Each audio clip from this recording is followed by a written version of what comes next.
Abu Dhabi to Amsterdam நாங்கள் போயிட்டுருக்கோம். So அந்த வகையில் ஃப்ளைட்டில் வந்து எங்கள் சைடில் சூரியன் இருந்தனால நான் ஆல்ரெடி சொல்லியிருப்பேன். ஒரு 5 மோடு அங்கே வச்சுருக்காங்க. ஸோ அதில் ஒரு மோடு தான் நான் இப்போ ஆன் பண்ணியிருக்கேன். ஸோ நான் ஆல்ரெடி சொன்ன மாதிரி தான் நிறையா வந்து ஃபுல்லாக வந்து க்ளவுட்ஸ் தான் நாங்கள் போனப்போ. ஏன்னா எங்களுக்கு வந்து ஒரு 7 ஹார்ஸ் ட்ராவல். அந்த 7 ஹார்ஸ் ட்ராவல் ஃபுல்லாகவுமே எனக்கு வந்து ஃபுல்லாக கண்ணில் பட்டது வந்து க்ளவுட்ஸ் தான். நம்ம சைட்லலாம் அந்தளவு க்ளவுட்ஸ் இருக்காது. பிகாஸ் அங்கே வந்து நம்மளுக்கு வந்து குளிர் ப்ளஸ் அதுக்கு மேலேயே வந்து நம்மளுக்கு வெயில் அடிக்கும். பட் இந்த சைட்லாம் பார்த்திங்கன்னா ஃபுல்லாக வந்து ரொம்ப குளிர், அந்த மாதிரி கொஞ்சம் குளிர் பிரதேசம் அப்படிங்கிறனால ஃபுல்லாக அவ்வளோ க்ளவுட்ஸு. இந்த க்ளவுட்ஸ்லாம் பார்க்க எப்படி இருந்தது அப்படின்னா, நம்ம வந்து ஒரு ஷோலலாம் பார்ப்போம்ல, அப்படியே வந்து ஒரு சொர்க்கத்தில் இருக்க மாதிரி கீழே வந்து ஆட்டோமேட்டிக்காக ஆர்ட்டிஃபிஷியலாக வந்து ஒரு புகை அனுப்புவாங்கள்ல, அந்த மாதிரி பார்க்க அவ்வளோ அழகாக இருந்தது.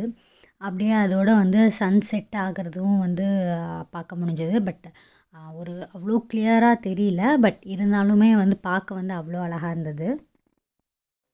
இந்த மாதிரி நம்ம பார்க்காத இயற்கையெல்லாம் பார்க்குறப்போ தான் தெரியுது, கடவுள் வந்து இயற்கை வந்து எவ்வளோ அழகாக வந்து படைச்சி வச்சுருக்காரு. நம்ம இது நாள் வர அவர் படைச்சதுலேயே பார்த்தப்போ இந்த மரம், செடி, கொடிகள் அந்த மாதிரி தான் நம்ம நிறையா பார்த்துருக்கோம். அப்புறம் மலை அந்த மாதிரிலாம். அந்த வகையில் இந்த க்ளவுட்ஸுங்களும் ஒரு அழகு தான். ஸோ இதெல்லாம் பார்க்குறப்ப தான் தெரியுது, கடவுள் வந்து இந்த உலகத்தையே அழகாக தான் படைச்சிருக்காரு. இன்க்ளூட் நம்மளையும் தான்.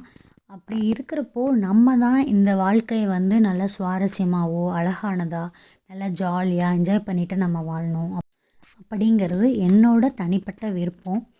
ஸோ நான் இப்படி சொல்கிறனால இந்த மாதிரி ட்ராவல் பண்ணினா தான் நம்ம லைஃப்பை வந்து நம்ம நல்லா என்ஜாய் பண்ண முடியும், ஜாலியாக இருக்க முடியும் அப்படிங்கிறது இல்லை. நம்மக்கிட்ட என்ன இருக்கோ அதை வச்சு நம்ம ஜாலியாக என்ஜாய் பண்ணலாம். இந்த மாதிரி பல வீடியோவை நீங்கள் பார்க்கணுன்னு நினச்சிங்கன்னா நம்ம சென்னை டு நெதர்லாந்து சேனலை சப்ஸ்கிரைப் பண்ணி வச்சுக்கோங்க. நம்ம பல வீடியோவை ஃபுல் வீடியோவாக அப்லோட் பண்ணியிருக்கோம். உங்களுக்கு அதையும் பார்க்கணுன்னு தோணுச்சுன்னா செக் பண்ணி பாருங்கள்.